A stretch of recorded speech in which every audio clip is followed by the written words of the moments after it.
Yeah, concrete's gone off well. Really well. Really pleased. We tamped the finish rather than... I can hear you saying, why didn't you power float it? But, I mean, I don't know what this shed's going to be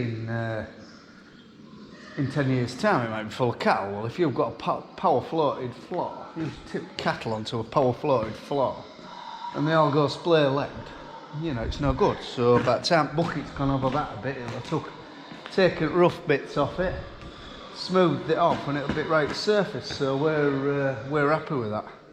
But yeah, it went down well. So right, I'm putting some grazing crops in me standing barley this morning.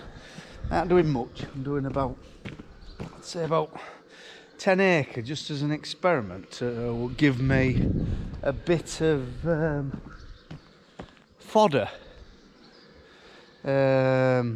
before and after Christmas. Up the run up to we're putting it in barley, standing winter barley, because it's going to rain tomorrow. It's we're putting a mix of red start rape, a couple of kilo of chicory, and some mustard in it. Red start rape and chicory are winter hardy, mustard in. So I'm putting mustard in the early stuff, what I'm hoping to graze before Christmas, before the cows come in to calve. And then late drill stuff, I'm missing mustard out because it'll probably be frosted off, like. But the chicory and the rape can stand frost, stand winter, if I'm making any sense. But yeah, I have to rig me thing up. We've calibrated all up yesterday, which was really easy. So right, we'll get it rigged up. What it basically is the applicator up there. Put that on there. The applicator up there, which is is it Terrakeet or Terranite or something, made in Lincolnshire, I think. It was in Arden. We bought it at a sale.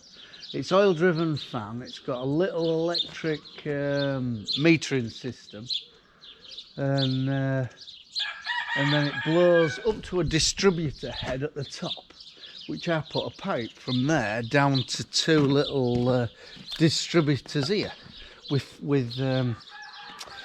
fans on, with a spinning disc like a mini slug pelleter. You couldn't put anything but fine seeds through, yeah, hydraulic driven fan which we piped up to tractor. It's fourth spool, and yeah, blows air down there, feeds the seed in the bottom there up to that distributor. You can either have 2 or 3. Well, we've blocked the top one off, so we're just feeding the 2 to the side, and then we have a pipe down here just sort of a dangling to distributors here. So right, we'll go get them.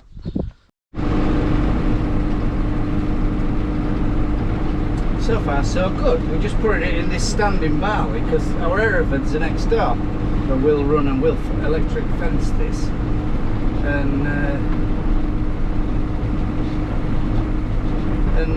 run them in here for a bit. That's the plan anyway. Where everything was working back there, looks like it. Everything's spinning, so jobs are good. Right. I'm going to turn it off there at the gate.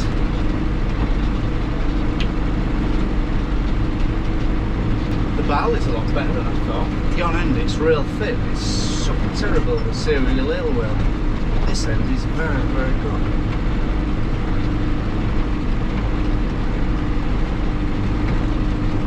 I mean, ideally this field would have been better drilled this way, and I could have done either sandy end because there's a heavy end in the middle. And you know what cattle are like in a wet winter on soggy going, they'll soon poach it up. So I'm just putting it on yon end.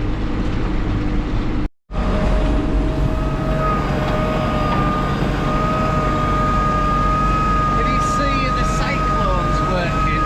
That's the seed spinning round, ready to drop into the little spinners. So oh God, hopefully it's spreading it quite even.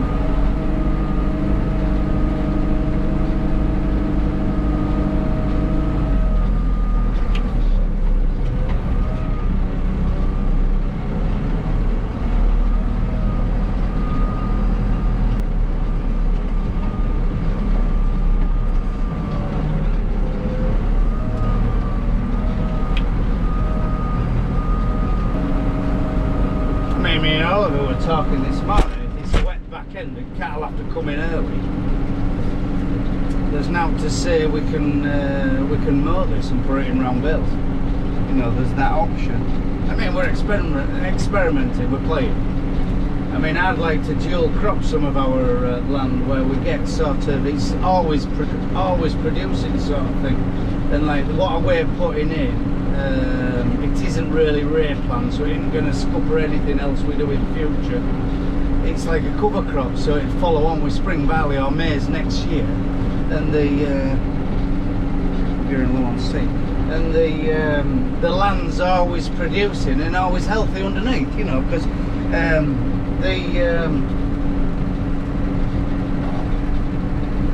the chicory puts a massive, great bushy root in, you know, and quite a a bushy root anyway. I won't say a taproot like a brassica, but see what I'll do. We're off at gate again. Just we're into heavy land. I'll turn that feed off now, and I think we'll get to yon end, and that's it. What we're putting in, our 2 hectares, just in a block there, easy to fence. We'll see. Now it might grow, but we're putting it in because it's going to piss down tomorrow. That's one of the reasons why I'm here today. So what we'll do when we get a chance to combine this, because the weather's terrible, hopefully the little plants will be sort of germinating already and hidden among that barley stubble, and we'll take the straw off, try not to paddle and scrape about as much as possible so we don't damage them plants, and just let it generate from there. It'll be hiding the stubble from the flea beetle problems, you know, and yeah, well, as I say, whether it works or doesn't. So yeah, we see, this is what I'm putting on. Like the black is just the red start rear, and that tiny little brown seed is the chicory. And as I say, it's got all sorts of medicinal values for your stock. If you read about it, massively used as a grazing crop in New Zealand. And them boys can do it, can't they? Or them boys and girls can do it, can't they?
to grow alongside your as a companion crab with oilseed rape.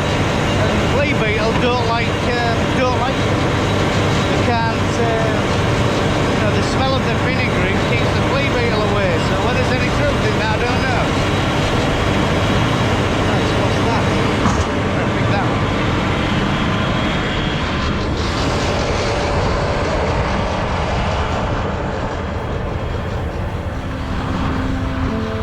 Yeah, but that made bloody drill chatter.